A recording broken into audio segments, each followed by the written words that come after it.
All right, everyone, welcome back to the Growth, Grit, and Grace podcast. Today, I have my friend Rick on. I'm super excited because he is a debt elimination coach coming from feeling lost and confused with how to navigate life and struggling to find his passion to one of the top finance experts in the social media space. He's spoken on stages of crowds of hundreds and founded the Money Circle, which is a community of 122,000 individuals who work together to create financial freedom in their lives by spreading the knowledge, wisdom, and skill sets necessary to be successful financially. He's a debt elimination coach, influencer, and community builder. Let's Yes. go. Yes. Thank you. Thank you. Thank you. Super Love being excited. on. I appreciate the invite. This is going to be awesome. I'm super excited. Absolutely. By the way, is your real name Richard? So I was named at, yes, it's Richard. So I was named after, of Okay. all things, my mom's favorite uncle who was also into finance. So really weird, but yes, Richard. I go by Rick, but yeah, I've been called all sorts of things. I have six nieces, and they actually call me Shard, Chard. So I get called all sorts of different stuff. I like So two-syllable names. It feels a little more endearing, like. for sure, for sure, for sure. Anyways, do you want to just share a little bit about who you are and how you got to where you are today? Yeah, for sure. So, you touched on a lot of awesome points there, and I appreciate the awesome introduction. My personal story is I was the youngest of three growing up. My dad really wasn't around too much. My mom was there all the time, but she was a single mom of three. And we just kind of grew up in an environment where we just had ourselves. It was just us. So it was a very close type connection that we had, and we learned a lot from each other, but we really didn't expand our horizons too much. So I remember being a big product of that type of environment, which is great because I have a lot of love for my family.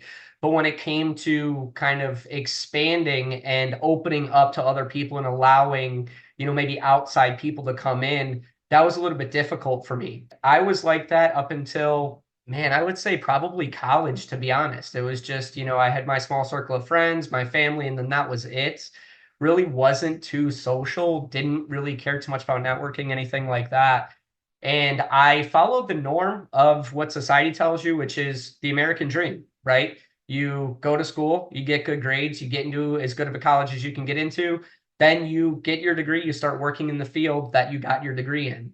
And I actually got my degree being a mechanic, and I was doing that in Chicago for about 5 years out of college, and I just hated it. It was something that when I thought about my passion, I remember stepping back and just really doing some inner reflection after college and thinking to myself, 40 years of working as a mechanic, is that what you see for yourself? And the answer was no. And it was really this point in my life where I knew I had to change. I just didn't know what I had to do to change. And that's kind of what propelled me to start asking questions, but also expanding myself and understanding that I'm going to have to start doing things differently. And I'm going to have to start, first and foremost, talking with other people. I'm going to have to expand my network. So I kind of just reached out and reached up. And I was fortunate enough to have a really good friend of mine at that time who was a successful entrepreneur that was making really good money around my age. So I was around 23 at the time, and he was making close to six figures, and I was making maybe $2,000 a month. So luckily, having him around and somebody I trusted when I was at that point in my life of just, kind of being lost, I reached out and I said, "Hey, here's what's going on in my life. I don't know what to do." And I was blessed enough that he said, "Come visit me." And he was living in Arizona at the time. I visited him for a week, and it was very interesting because I went from a very negative type environment, a very pessimistic type environment, what I was used to in my friends and family in Illinois, to being into this culture in Arizona that was positive, of people that were doing things. And it was really this different type of lifestyle I'd never even noticed before, but it was luckily with somebody I trusted. So that was a big crossroads for me. And I just kind of latched onto that. And that was 10 years ago. And I've just kind of followed that same pattern of if you remain optimistic, you remain open-minded, and you surround yourself with good people, good things will continue to happen to you. So I think for me, it was just more life circumstances leading me to what felt like a dead end at the time. But in all actuality, what it was a door closing so that another one could open and help me find that passion that I truly was looking to find the whole time. So I love it. I think something so key that you touched on was just opening your mind to the possibility. And I'm always talking about people, places, things, environments that we're involved with are so impactful for the better or worse for our trajectory in life. And so I'm so happy that you were able to reach out to him, connect with him, and he was able to do that for you and just kind of open your mind to like another way of life and like what's possible out there. So, is that what led you into finance, or how did that happen? So actually, that's kind of an interesting story. So when I first moved to Arizona, I was more into business and marketing. So I was marketing for a health and wellness company in Arizona, and they were 1099ing me. So I learned quite a bit about business, and I learned a lot about marketing and building teams and communities. And I really fell in love with that company and that lifestyle that I was able to create being self-employed. Unfortunately, what happened was that company ended up going bankrupt. So then I was kind of lost a little bit. And so I was back to what I realized is that what I thought was my passion there was not my passion. So then I started kind of putting the pieces together and, picking things up. And I knew that I liked cars. So I kind of went back in that direction for a little bit of time and started my own automotive detail company. Really great experience, ran into a lot of great people, was able to scale the company from basically, no employees to I had the opportunity to bring on 3 or 4 employees and move it into more brick and mortar type space. But again, I found myself asking the question, is this what you want to do? And it was one of those deals where, again, I just couldn't, the juices just weren't there. It was just like I felt comfortable doing what I was doing. But at the same time, I had to look internally and say, is this where your passion truly is? And the answer was no. So I sold the business. And what I noticed was in both of those scenarios, I was chasing money.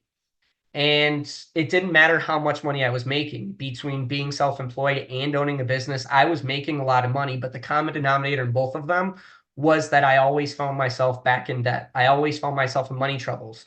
So as much as I was chasing the money, I found myself back at square one. So it really didn't matter what job, occupation, business owner I was. I always found myself back in the same position.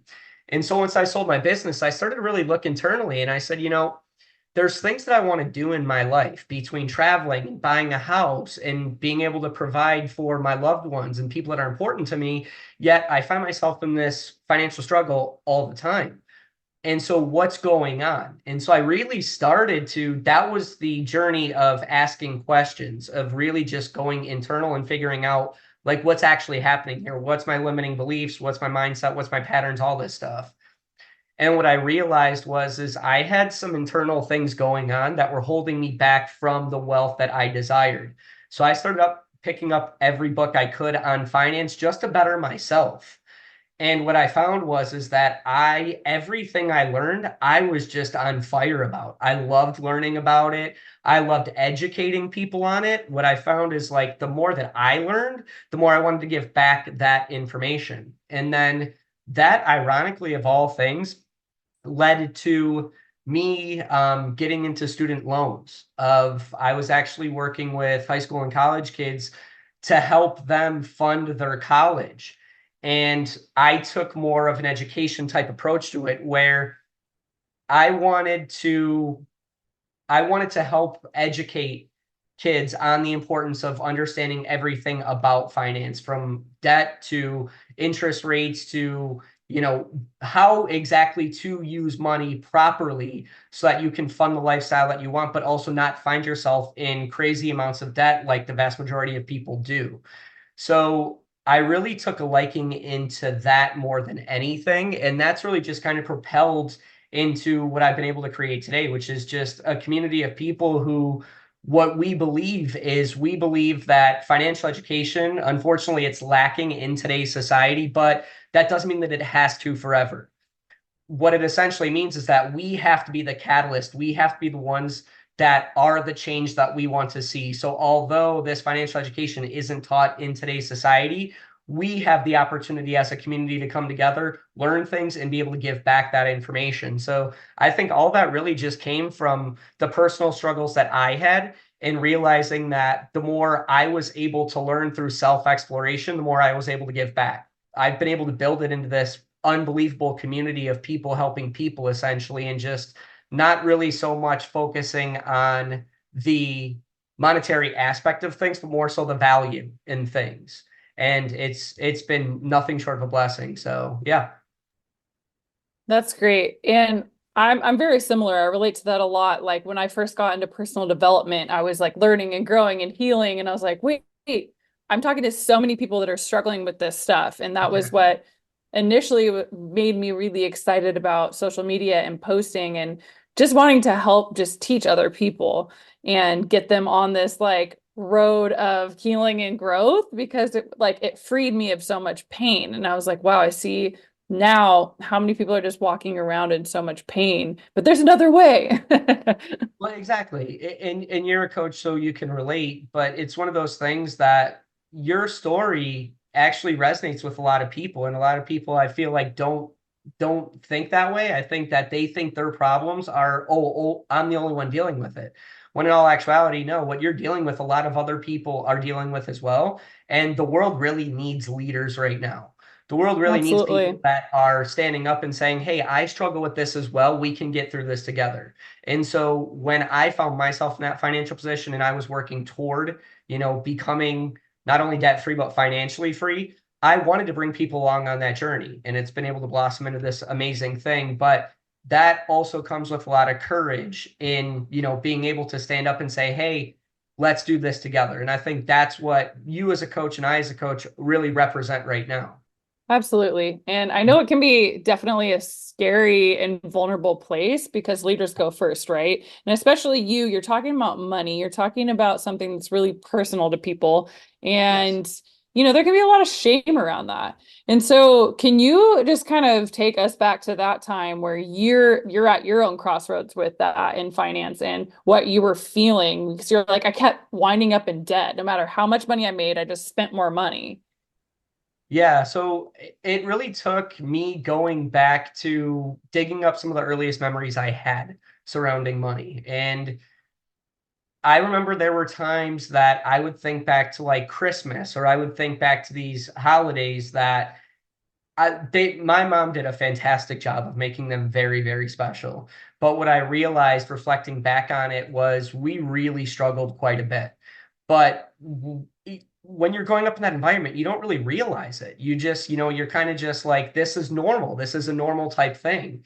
And so growing up in that environment and being able to see that and then transitioning into, having a lot of money and struggling with it, I started to kind of pick it apart a little bit and identify what's causing all of this stuff. Like, what type of emotions or limiting beliefs is it that I have that's causing these things to continuously bubble up to the surface, right? And I think that's one of the biggest things that, regardless of talking about finance or we're talking about, speaking in public or whatever somebody's fear might be, you have to dig in and you have to understand that to become the person that you are destined to become, there's going to be things that you're going to have to deal with, those past childhood traumas. But here's the cool part, and this is what I realized was a lot of those limiting beliefs that I took on and a lot of those emotions that I took on were not truly who I was at my core. These were things that were Right. given to me either by people that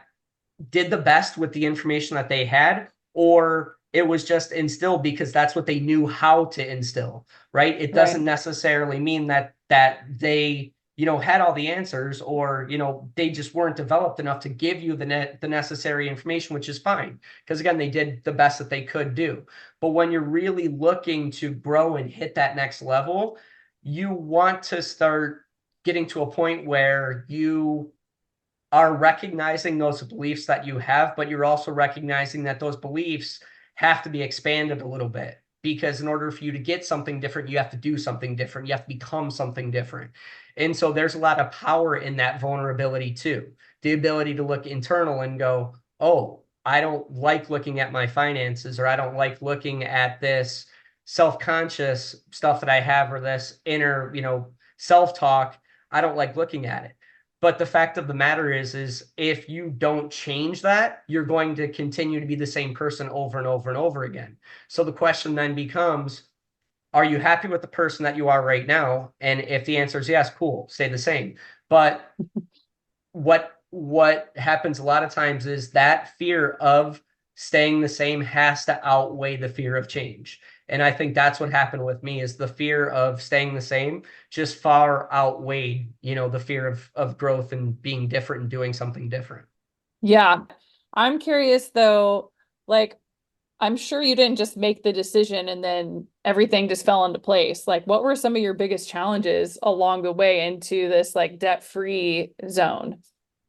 Yeah, so I think for me, where it really started was I was reaching closer to 30, and I was just looking at my life and what was going on and the goals that I had for myself. And what I realized was that I was further away from those goals than I really even cared to look at, to be honest with you. And what I realized was is it was all due to the fact that I wasn't disciplined financially. A lot of the goals that I had for myself, those 1 year, 5 year, 10 year goals, I found myself further away because I wasn't disciplined. And I didn't understand how I could get to a spot where, if I wanted to go on vacation, I had the money to do that. If I wanted to go back to see my family in Illinois, I had the money to do that. But what I found is I was borrowing money from people to be able to take these flights. And is that something I wanted to do for the rest of my life? And so it really just took me sitting down and looking at these things and going, I'm going to have to do something different here. And I think once I got real with myself is when the real growth started, was where it was like, okay, reading all these personal development books, I know that it's one thing to read them, but it's a whole different thing to actually put actions into place and actually change those habits that I had. And so knowing that, I realized that I was going to have to start tweaking little things in my life to kind of start hitting those goals that I had. And all of them were related to debt.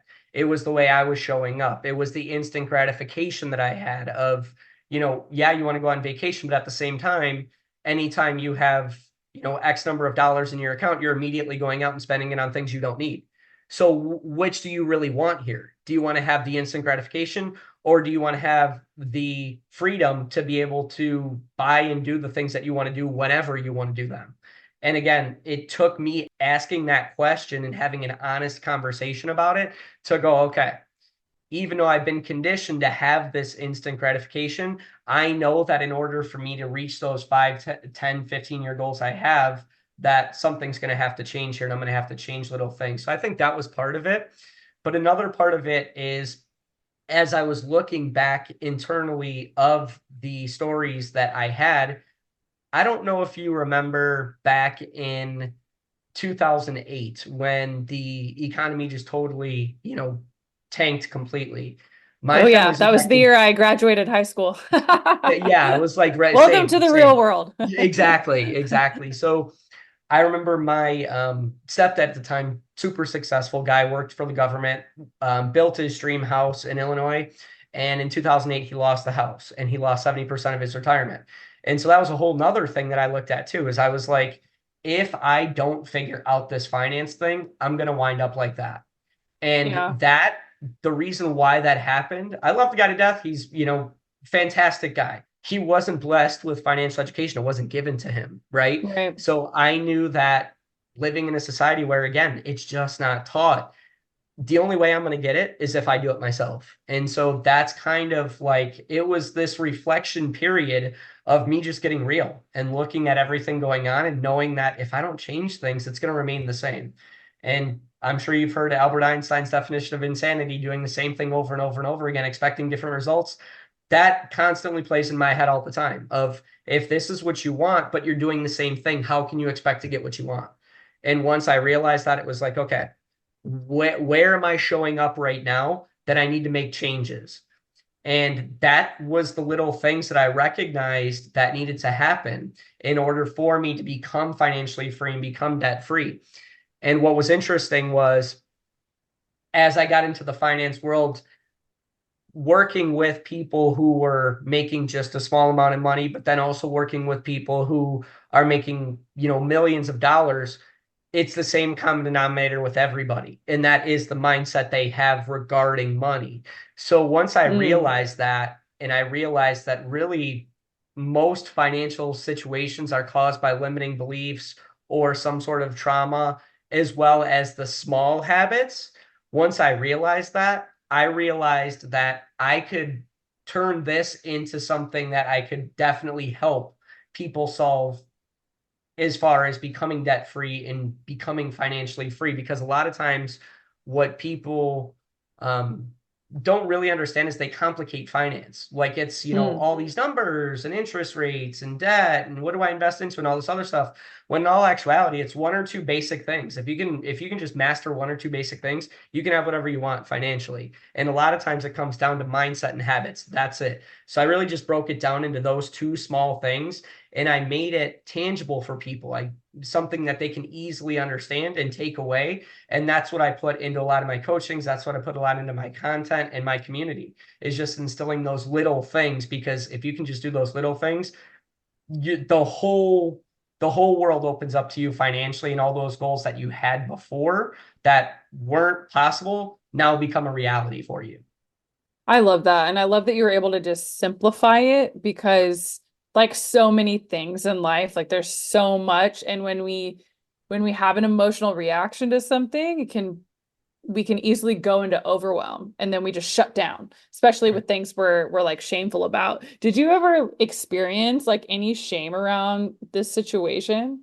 Oh, 100%. Yeah, definitely. A lot of times when you start networking and you start reaching up, you're reaching out to people who are vastly, more further ahead than you are. And again, it doesn't matter if we're talking about financially or what have you, but just from a financial standpoint, as I'm starting to reach out to, I do real estate investing now, and that's something that 5 years ago I was never able to do. But I surrounded myself with real estate investors. So they would always ask me questions. Where are you at right now? How much money do you have saved? What's your credit like? And I looked at all those things and I was like afraid to tell them. It was like kind of like total shame of like, I don't even want to disclose this to you right now because like I'm embarrassed with it. But what I realized is that at least you're starting and moving forward. That's you touched on it here just a second ago. Your comfort zone keeps you where you're at and it shuts you down a lot of times.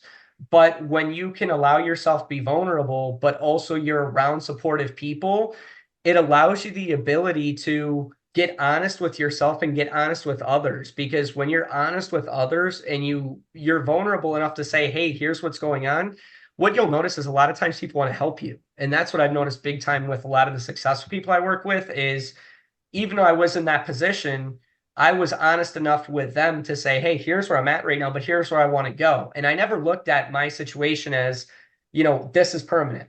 I always looked at it like this is where I am right now, and this is not where I'm going to be forever because I'm doing what it takes necessary in order to get where I want to go. And what was kind of cool is I felt that shame in the beginning big time because obviously it's like I'm around these people and I don't know what I'm doing and all this self-conscious stuff is coming up and then I'm looking at my results up until that point financially and I'm just like I don't want to share any of this. But as I started surrounding myself with those people who were encouraging me, I realized that who cares? That's your past, anyways. The past doesn't define who you are. It's simply there as a record for you to learn from. That's it. Like, that's really all it is. The second you identify with your past is the second you limit yourself.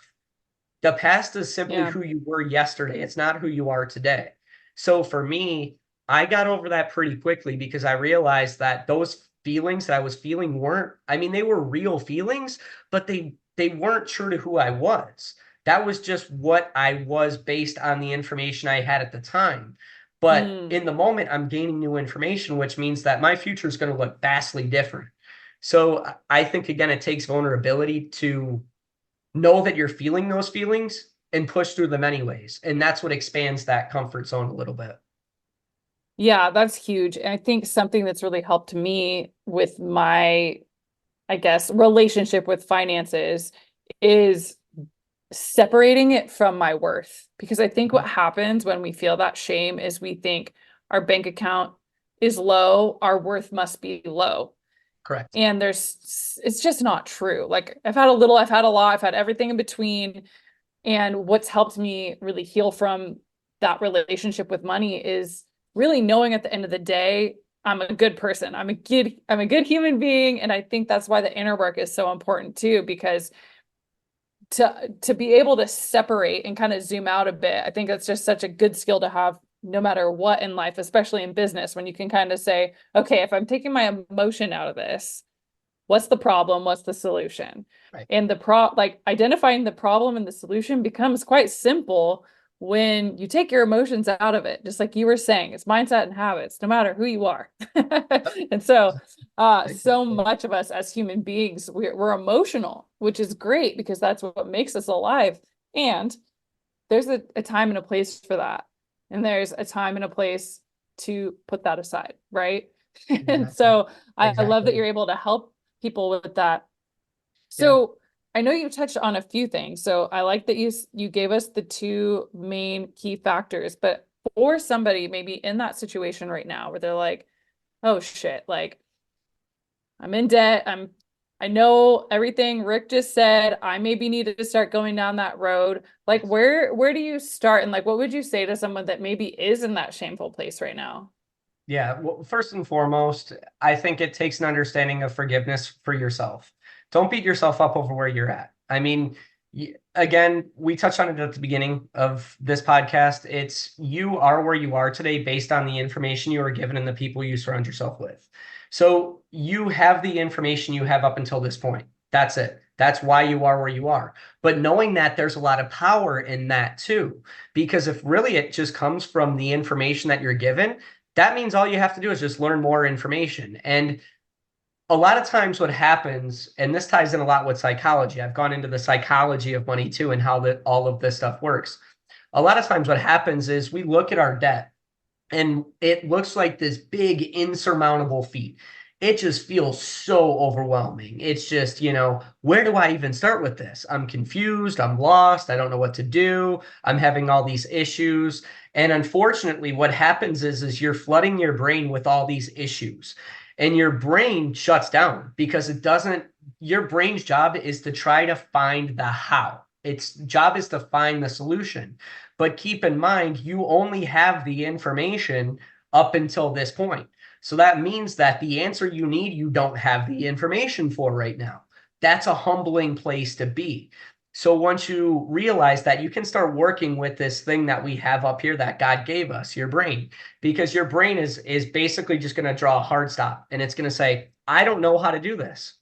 That's awesome. That's great that you don't know how to do this because you're now asking the question. And that's where all of this starts. The question is, okay, I have identified the problem. I'm in debt. Now, how do I get out of it? You're asking the question.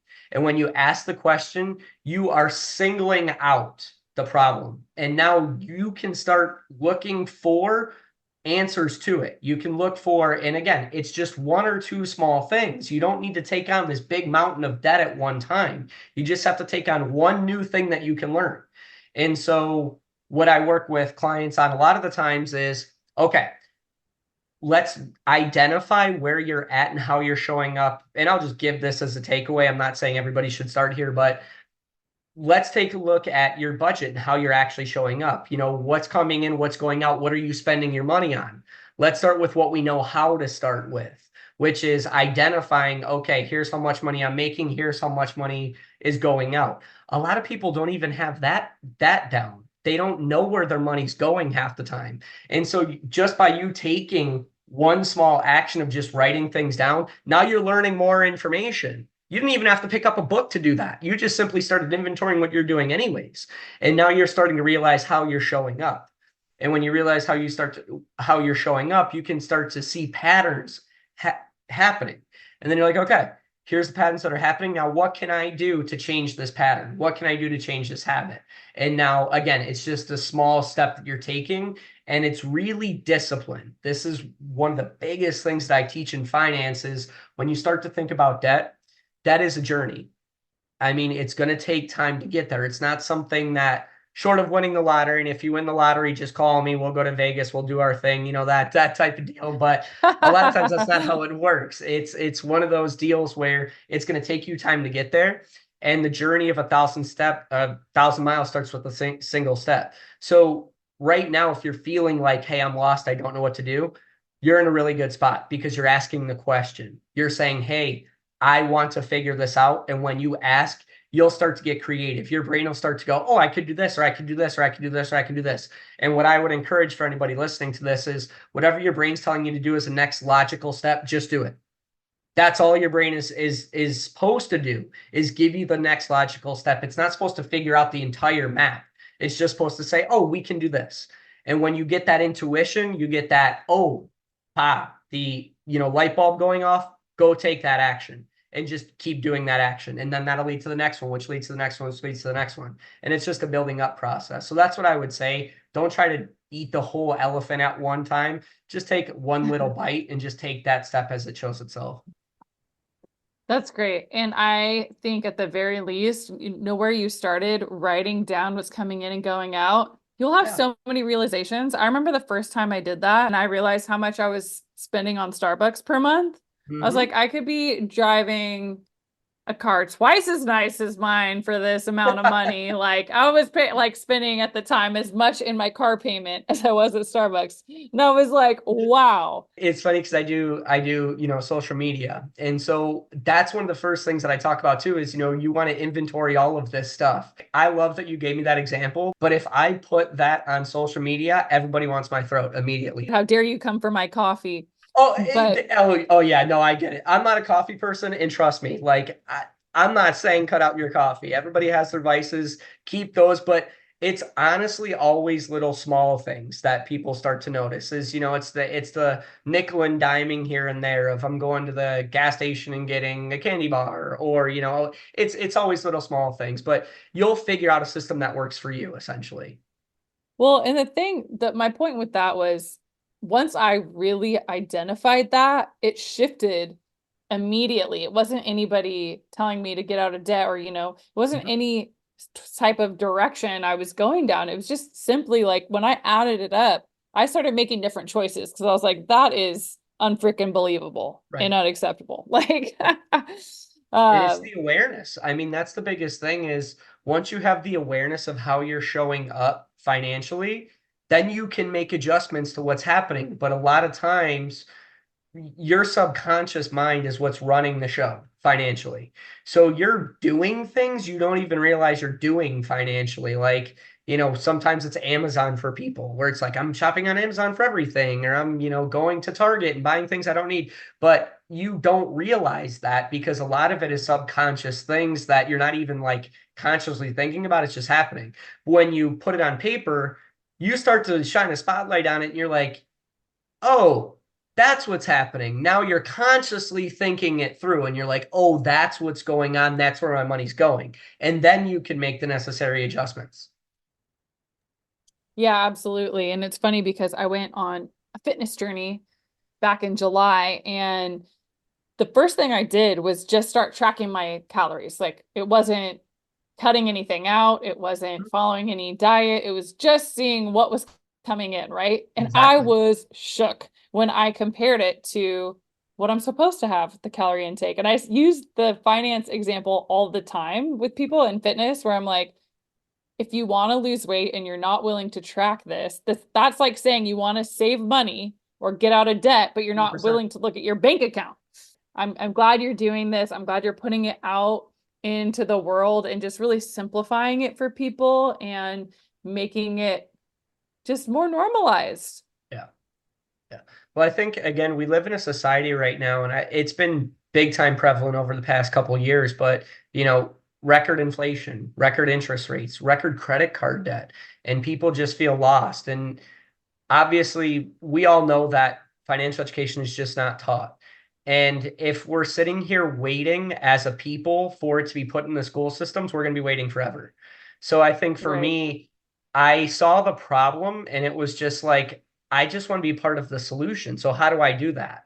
Well, let me be the leader. Let me be the example. I'll do it first. And then once I have, the know-how of, oh, here's exactly how to do it, then I can start giving that back. And it's been a blessing into what it's grown into. Because like I said, it's just a community of, I think we're at 100 and we're close to 123,000 people that all think and believe the same thing of there's no such thing as competition financially. That's a fallacy that has been instilled on us from people who have a lot of money because they want us in competition. It's just not, there's plenty of money to go around. So if we can work together to be the example for, future generations, why not do that? Why not be the change that we want to see on the planet? Absolutely. I love that mindset. I love that perspective and just sort of reflecting back because I feel like we really started from the beginning all the way Yeah. until now. Like, what would you say is like the lesson that you're most grateful for? Ooh, the lesson I'm most grateful for, I would say, is realizing that I don't know what I don't know. And coming Mm, at everything with this attitude of, yes, I know a little bit, but to think that I know everything is, I always heard this term, if you're not growing, you're dying, basically. And I didn't really understand what it meant until I got into personal development. Where the second you, like, if I were sitting here as a debt coach and saying, I know everything about everything and there's nothing else for me to learn, I'm now doing a disservice, not only to myself, but to everybody who I'm truly passionate about helping, because I'm basically telling you that I don't need to learn anything else. There's nothing else out there for me. Well, then at that point, that's ignorant, to be honest with you, because things change all the time, especially knowing what I know in banking and knowing what I know in finance and how there's all different types of ways for people to make money. There's all different types of ways for people to pay their debt off. For me to say that this is the way to do it, or, like not be able to have that open-mindedness would be a total disservice to, everybody, not just myself, but to everybody. So I think that coming at not only my finance journey and what I've been able to do with that, but just my life in general and understanding that I don't know what I don't know and there's always more to learn, I think has been the biggest blessing that I could have ever imagined, and being humble enough to know that I don't know what I don't know and I'm always learning new stuff. absolutely. I think that's such a huge key to life is curiosity Yeah, and always being open to learning for sure. absolutely. Absolutely. Uh, and just to sort of go along with the same theme, like what are you most proud of? So I would say what I'm most proud of is I am most proud of the fact that I do what I say I'm going to do, because that has not always been me.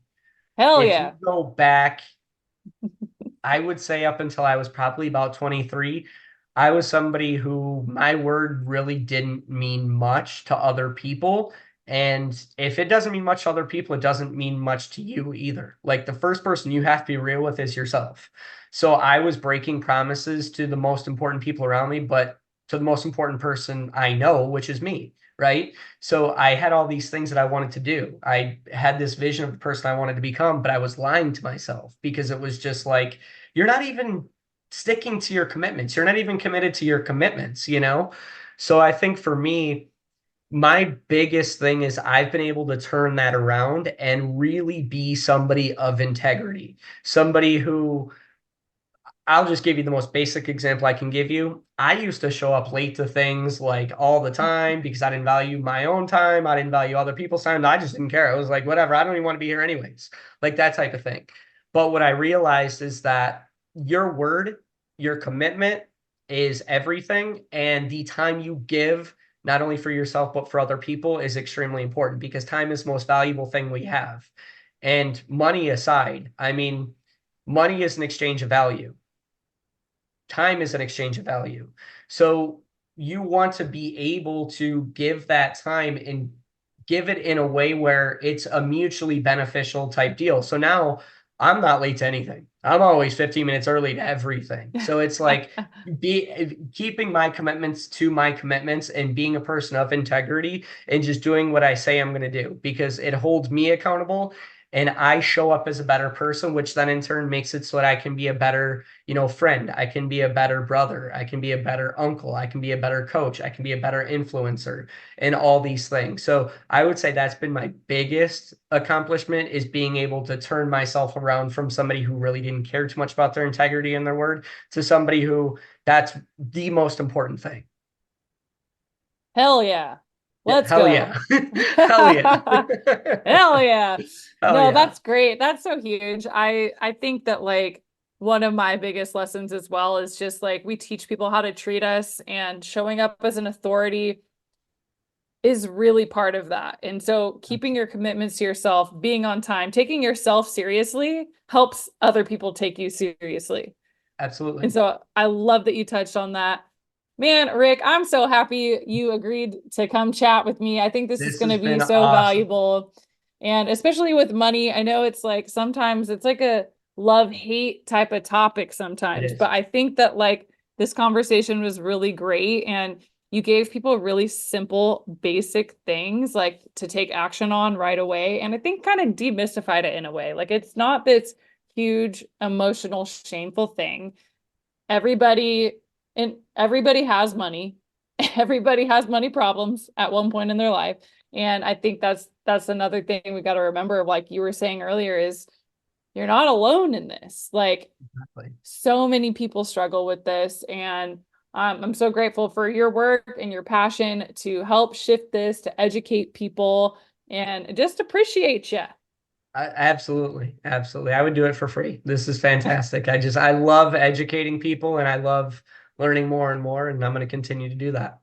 Well, I will definitely link you up in the show notes, but anything else like that we should be looking out for, like programs or anything you got going on in the works right now? Yeah, so one thing I would strongly encourage for anybody that's watching this that's saying, where do I start financially? What do I do? First thing I would recommend is get plugged into my socials. Ton of free content on there. I'm constantly going through finance news and how to navigate what's going on. Again, we're in a society right now where it's really difficult. People are wanting to buy houses and they can't afford houses. And then they look at the credit report and it's overwhelming. And I get it. I've been around plenty of people. I've been one of those people myself where you just feel lost. And the first step is just being a sponge and just really understanding that you don't know what you don't know.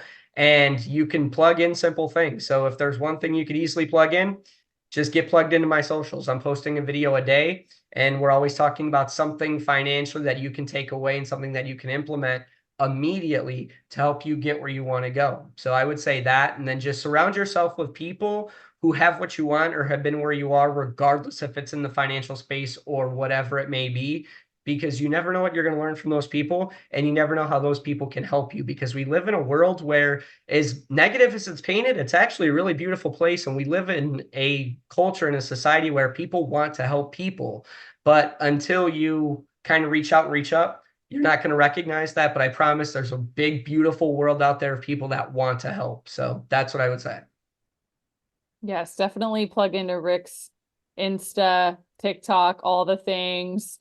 He All the also, things. all the things. He also covers a lot of like current topics that come up. Yes. So if you're like, something crazy comes Yeah. up on that storms the internet, he's probably talking about it. So really good resource to tap into. Rick, thank you so much This has been again, awesome. and appreciate your time.